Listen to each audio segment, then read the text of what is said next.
शरणं गच्छामि। सम्मानित साथियों, नमो बुद्धाय, जय भीम। आज के अम्बेडकर संदेश में आपका हार्दिक स्वागत है। आज के अम्बेडकर संदेश में हम बात करेंगे कुछ महत्वपूर्ण बातें गांधीवाद के बारे में। आखिर गांधीवाद क्या है? गांधीवाद जब क्या है, इस प्रश्न का जवाब देते हुए बाबा साहब कहते हैं कि गांधीवाद कुछ और नहीं बल्कि मक्कारी और धोखाधड़ी का दूसरा नाम है। तो ऐसे में इतना गंभीर आरोप बाबा साहब ने यहाँ पर गांधीवाद पर लगा दिया कि वो धोखाधड़ी और मक्कारी का दूसरा नाम है गांधीवाद। तो आखिर क्यों, किस आधार पर बाबा साहब इतनी गंभीर बात कहते हैं, गंभीर आरोप लगाते हैं? तो आइए जानते हैं आज के अम्बेडकर संदेश में कि आखिर क्यों गांधीवाद को मक्कारी और धोखाधड़ी का नाम बाबा साहब ने दे दिया है। आज का अम्बेडकर संदेश Buddha Bodhisattva Ambedkar international centre BBAIC Sarnath, Varanasi, राज्य उत्तर प्रदेश, देश भारत के सौजन्य से आपकी सेवा में प्रस्तुत किया जा रहा है। पार्षद डॉक्टर अम्बेडकर संपूर्ण वाङ्मय खंड 16 से पेज नंबर 301 से लेकर 302 तक आज के अम्बेडकर संदेश में बात होने वाली है। सम्मानित साथियों, बाबा साहब लिखते हैं कि क्या एक वर्ग द्वारा दूसरे वर्ग पर जबरदस्ती थोपी गई इन परंपरागत बुराइयों को गांधीवाद द्वारा पुनर्जीवित करने के प्रयत्न से बढ़कर झूठा प्रचार करने का बदतर उदाहरण कहीं और मिल सकता है क्या? यदि गांधीवाद संपत्ति का मोह त्यागने का उपदेश केवल शूद्रों को नहीं पूरे समाज के सभी वर्गों को देता तो यही कहा जा सकता था कि यह भूल से ऐसा गलत विचार प्रकट कर दिया गया है, परंतु केवल एक ही वर्ग के लिए इसे क्यों अच्छा कहा गया है? मानव की बदतर मनोवृत्तियां दर्प और दंभ को सिर झुकाकर स्वीकार करने की वह सीख एक वर्ग विशेष को क्यों दी जाती है, जिसे बौद्धिक आधार पर निर्मम विषमता मानकर वह उस पर क्षोभ व्यक्त करता है। केवल भंगी को ही ये कहने से क्या लाभ कि ब्राह्मण भी झाड़ू लगाने को तैयार है, जबकि यह स्पष्ट है कि हिंदू शास्त्रों के अनुसार कोई ब्राह्मण झाड़ू लगाने का काम करने पर भी जन्मजात भंगी के समान भंगी नहीं हो जाएगा, क्योंकि भारत में कोई मनुष्य झाड़ू लगाने के काम के कारण ही भंगी नहीं होता, यह जाति और जन्म से भंगी होता है। इस बात का प्रश्न नहीं कि वह भंगी का काम करता है अथवा नहीं। यदि श्री गांधी इस आशंका से कहीं लोग इस काम को छोड़ ना दें और यदि गांधीवादी पट्टी पढ़ाते हैं कि झाड़ू लगाना एक गौरवपूर्ण कार्य है तो इसे समझा जाना चाहिए, परंतु श्री गांधी भंगियों को ही सफाई कार्य करते रहने में ही गर्व करने की अपील यह कहते हुए करते हैं क्यों करते हैं कि यह सर्वोत्तम कार्य है और इसे उसे करते रहने में किसी प्रकार की लज्जा का अनुभव नहीं करना चाहिए। इस प्रकार गांधीवाद द्वारा यह उपदेश कि संपत्ति का मोह त्याग और गरीबी केवल शूद्रों के लिए उत्तम है और किसी के लिए नहीं, तथा सफाई कार्य केवल अस्पृश्यों के लिए अच्छी बात है, यह अन्य लोगों के लिए नहीं।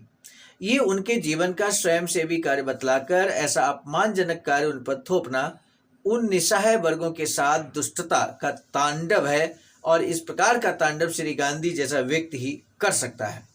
इस संबंध में वॉल्टियर के शब्द आज भी याद आते हैं, जिन्होंने गांधीवाद के समान प्रचलितवाद का विरोध करते हुए कहा था कि ये भोंडा मजाक है कि कुछ लोगों की पीड़ा से दूसरों को सुख मिलता है और संसार भर का इसमें कल्याण है।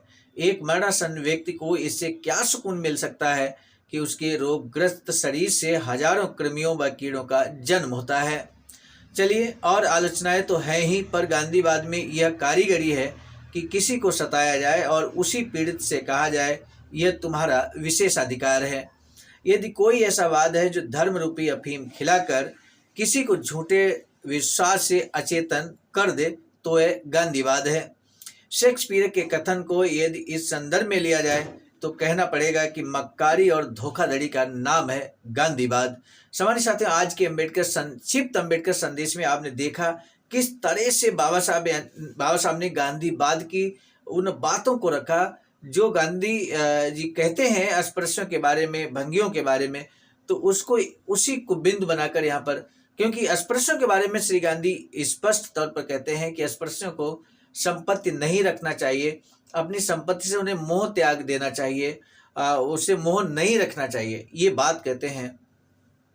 जबकि दूसरी तरफ भंगी के लिए कहते हैं कि वो झाड़ू लगाने का कार्य करे, क्योंकि ये झाड़ू लगाने का कार्य बहुत ही गौरवपूर्ण होता है। एग्जाम्पल देते हुए श्री गांधी पिछले अम्बेडकर संदेश में हमने आपको बताया था कि एग्जाम्पल देते हुए उन्होंने कहा कि मेरे आश्रम में एक ब्राह्मण लड़का झाड़ू लगाता है। उसी बात को यहाँ पर बाबा साहब आंसर करते हुए कहते हैं कि ब्राह्मण का व्यक्ति, ब्राह्मण का बच्चा या ब्राह्मण कितना जीवन पर्यंत भी अगर झाड़ू लगाएगा तब भी वो जन्मजात भंगी नहीं कहा जाएगा, उसको भंगी नाम नहीं दिया जाएगा। तो यही बात को इंडिकेट करते ही बाबा साहब कहते हैं कि हमें यहाँ पर आखिर गांधी जी सिर्फ स्पर्शों से ही क्यों कहते हैं कि वो जमीन का, संपत्ति का मोह त्याग करें और अन्य वर्गों से क्यों नहीं कहते। तो ये बहुत महत्वपूर्ण बातें थी जिन पर यहाँ पर इंगित किया, आज बाबा साहब ने रेखांकित किया उन चीज़ों को लेकर, जिससे ये सिद्ध हो गया कि गांधीवाद और कुछ नहीं बल्कि मक्कारी और धोखाधड़ी का नाम है। तो ये आज का प्रश्न भी यही हम लेकर चले थे, जिसका आंसर अब आपको मिल चुका है। सामान्य साथियों, गांधीवाद पर आपके विचार जानने के लिए एक प्रश्न हम आपके लिए छोड़ देते हैं कि ऐसा कौन सा वाद है जो धर्म रूपी अफीम खिलाकर किसी को झूठे विश्वास से अचेतन कर देता है? ऐसा कौन सा वाद है?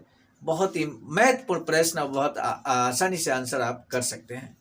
आज के अम्बेडकर संदेश को चूंकि बहुत सारगर्भित है, यहीं पर रोकने की दीजिए इजाजत, इस अनुरोध के साथ कि अगर आपने अभी तक हमारे चैनल आवाज का ऑफिशियल को सब्सक्राइब नहीं किया है तो बेल आइकन के साथ सब्सक्राइब करना ना भूलें। अब दीजिए इजाजत, आप सभी को सादर नमो बुद्धाय, जय भीम। सामान्य साथियों, हम एक महत्वपूर्ण बात बताना उचित समझते हैं। बाबा साहब की अधूरी इच्छा के अनुरूप एक वैचारिकी सेंटर निर्माणाधीन है सारनाथ वाराणसी में, जहां पर 14,000 स्क्वायर फीट जमीन परचेज कर ली गई है ring road, green city, Faridpur, Sarnath में। वैचारिकी सेंटर के प्रशासनिक ब्लॉक का निर्माण कार्य कंप्लीट हो चुका है। शानदार बेहतरीन प्रशासनिक ब्लॉक का निर्माण पूर्ण हो चुका है। आगे अब मुख्य भवन को बनाने की बारी हम सबकी है और इस हेतु आप दिए गए अकाउंट नंबर पर अपना अमूल्य योगदान कर सकते हैं। आज का अम्बेडकर संदेश हम लेकर उपस्थित हुए थे मिशन नायक बुद्ध मित्र मुसाफिर सर, राष्ट्रीय अध्यक्ष आवाज का नई दिल्ली की प्रेरणा में, और साथ ही साथ संकलन कथाक्रम में परम आदरणीय विजय कुमार बौद्ध जी, प्रांतीय कोषाध्यक्ष आवाज का बिहार। प्रस्तुत करता में मैं स्वयं सर्वजित आर्य, राष्ट्रीय मीडिया प्रभारी, IT सेल आवाज का नई दिल्ली। मिलेंगे नए डॉक्टर अम्बेडकर संदेश में, तब तक दीजिए इजाजत। आप सभी को सादर नमो बुद्धाय, जय। सामान्य साथियों, यदि आप हमारे इस चैनल आवाज का ऑफिशियल, जिस पर नियमित सुबह 5 बजे डॉक्टर अम्बेडकर संदेश आपको मिलता है, आप हमारे इस चैनल को सपोर्ट करना चाहते हैं तो हमारा आपसे निवेदन है कि आप हमारे इस चैनल को सब्सक्राइब कर लें, वीडियो को शेयर, लाइक, कमेंट जरूर करें।